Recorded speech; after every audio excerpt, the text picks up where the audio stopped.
Welcome to chapter 13, Kshetra, Kshetragya, the yoga of distinction between the field and the knower of the field. This chapter is an extraordinary chapter, and the main theme of this chapter is in continuation of what God has already explained in the previous chapters, but with a little bit more emphasis of acquiring knowledge. Like an excellent teacher and guru, Sri Krishna not only answers to every question raised by Arjuna, but also revises with him certain concepts that he has explained previously.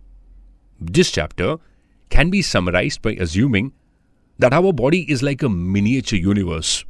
It is made up of 5 basic elements and powered by the Spirit. Any creation must have a creator or some creative power behind it.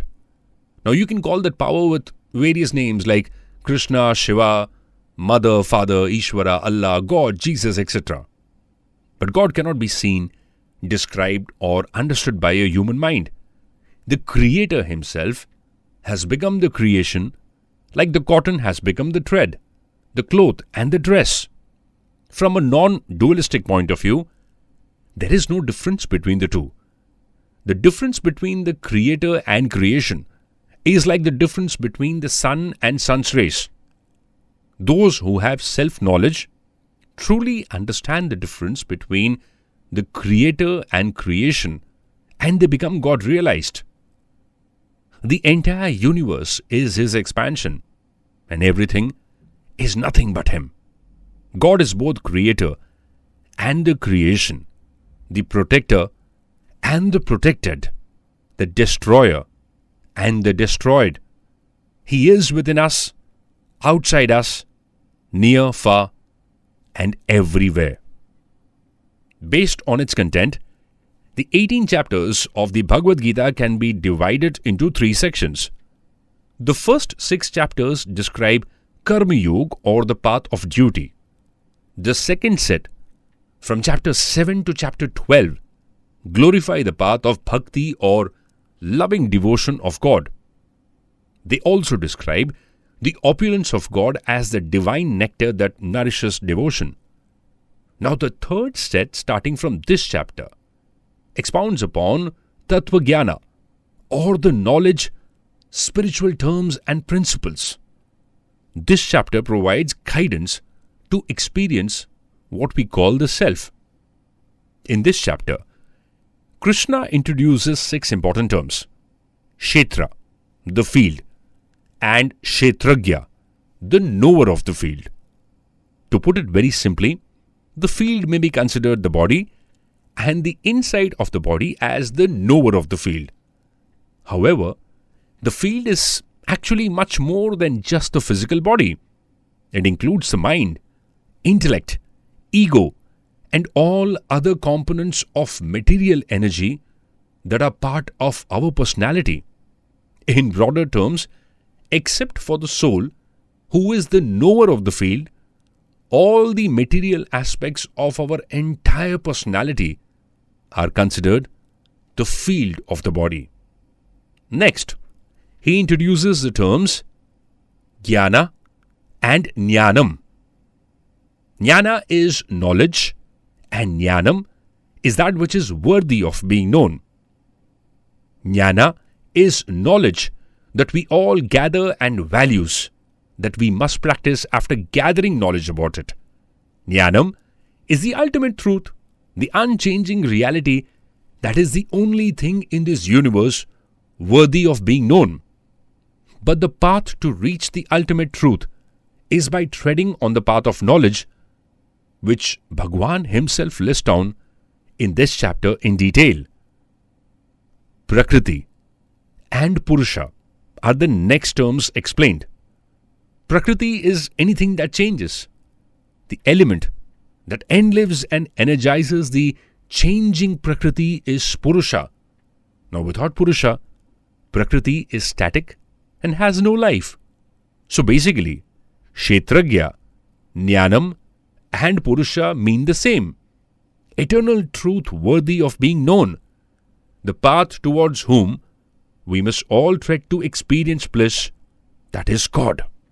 When a farmer sows paddy in his field, He can only harvest paddy and not wheat or maize from that field.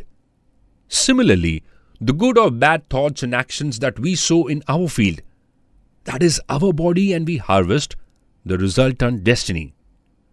The Buddha explained that all that we are is a result of what we have thought. It is founded on our thoughts and it is made of our thoughts. So what you think is basically what you become. The great American philosopher Ralph Waldo Emerson said, "The ancestor of every action is a simple thought." Therefore, it is necessary to cultivate appropriate thoughts and actions in the field of our body.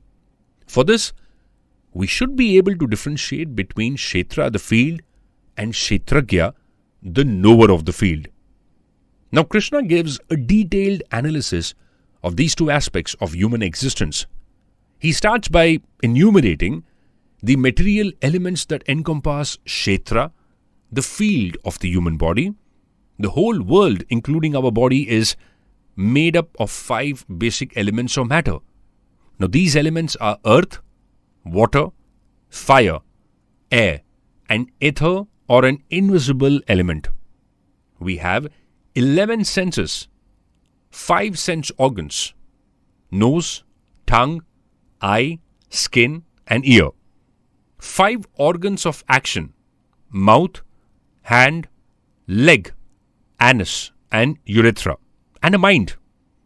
We smell through our nose, we taste through our tongue, we see through the eyes, we feel touch through the skin, and we hear through our ears. We also have a sense of feeling by which we feel pain and pleasure. All these give our body what it needs to work. The spirit or Atma inside our bodies is called prana. It supplies power to the body to do all the work. When prana leaves the body, we are dead. Let me try and explain this one by one.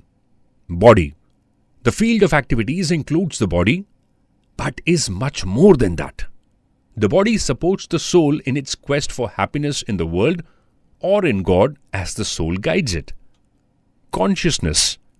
It is the life force that exists in the soul and which it also imparts to the body when it is present in it. Will. This is the determination that keeps the consistent elements of the body active and focused in a particular direction. It is will that enables the soul to achieve goals through the field of activities. Now, the will is a quality of the intellect, which in turn is energized by the soul. Desire. This is a function of the mind and the intellect, which creates a longing for the acquisition of an object, a situation, a person, etc. When one becomes self-realized, all material desires are extinguished. And now, the purified mind harbors the desire for God. While material desires are the cause of bondage, spiritual desires lead to liberation. Aversion. It is basically a state of mind and intellect that creates revulsion for objects, persons, and situations that are disagreeable to it and seeks to avoid them. This one is our favorite. Happiness. This is a feeling of pleasure that is experienced in the mind through agreeable circumstances and fulfillment of desires. The mind perceives the sensations of happiness and the soul does so along with it because it identifies with that mind. However, material happiness is never enough to satisfy the hunger of the soul, which doesn't remain satisfied until it experiences the infinite divine bliss of God. Misery, something that you, me, all of us want to avoid. It is the pain experienced in the mind through disagreeable circumstances. Krishna calls the feelings, sentiments, emotions, etc. that arise in this field or the body as modifications. And the virtues and pious good qualities purify the field and illuminate it with knowledge. This knowledge helps us realize and understand the existence of our soul, which is the Kshetragya or the knower of the field. Krishna then starts describing God, the supreme knower of the fields of all living creatures. He says that the supreme God possesses opposite attributes at the same time, which can seem contradictory. Understand that God is all-pervading in His creation, yet He sits in the heart of every living being. So He is the supreme soul. Humbleness, freedom from hypocrisy, non-violence, forgiveness, simplicity, service of the Guru, the cleanliness of body and mind, steadfastness and self-control, dispassion towards the objects of the senses, absence of any ego, keeping in mind the evils of birth, disease, old age and death, non-attachment, absence of clinging to spouse, children, home and so on, even-mindedness amongst desires and undesired events in life, constant and exclusive devotion towards me, an inclination for solitary places and an aversion for mundane society, constancy in spiritual knowledge, and philosophical pursuit of the absolute truth. All these are declared to be knowledge, and what is contrary to it, I call it ignorance. After describing the Supreme Soul, and the material nature of living beings, Krishna explains which of these is responsible for their actions. Also, who is responsible for the cause and effect in the universe at large.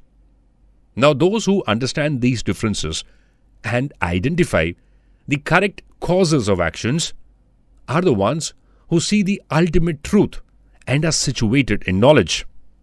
They do not degrade themselves by the illusions of their minds and perceive the presence of the Supreme Soul in every living being. In the same material nature, they are able to identify a variety of living beings and look at all existence pervaded by a common spiritual substratum. With this knowledge, they attain consciousness of the Brahman or God realization. Once, a salt doll went to measure the depth of the ocean so that it could tell others how deep the ocean was. But every time it got into the water, it melted. Now, no one could report the ocean's depth. That's how impossible it is for anyone to describe God. Whenever we try, we melt into the big, mysterious ocean of His reality. We can't describe Brahma. In a trance, we can know Brahma, but in trance, reasoning and intellect stop altogether. This means one does not retain the memory of experiences in trance or samadhi, just as a salt doll melted into the ocean and could not report the ocean's depth. Those who talk about God have no real experience. So Brahma can only be experienced and felt. You can't know God by mind and intellect. He can be known only by faith and belief. He can also be known by self-knowledge. One and the same God lives in the body of all beings as spirit and supports us.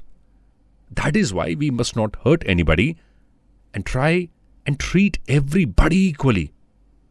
Hurting anybody is like hurting your own Atma. The spirit in the body is the witness, the guide, the supporter, the enjoyer, and the controller of all events. It is impossible to describe God directly.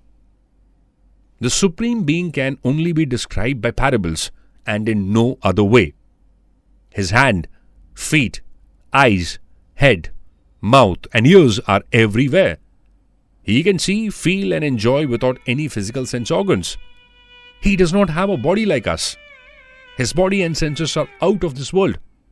He walks without legs, hears without ears, does all the work without hands, smells without a nose, sees without eyes, speaks without a mouth, and enjoys all taste without a tongue. His actions are wonderful. His greatness, I cannot describe in words. God is present everywhere at all times, so He is very near. living in your heart, as well as mine, as well as far away in a supreme abode. He is the creator, Brahma. He is the sustainer, Vishnu. And he is the destroyer, Shiva. All in one.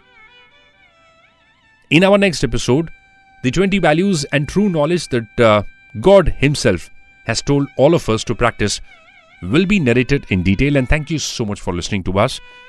I understand this must have been a very different chapter. So please go back if you want to listen to certain points.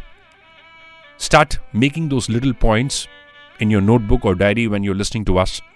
And feel free to share this with anyone. Thank you for listening to us. Please subscribe to FOV Sense.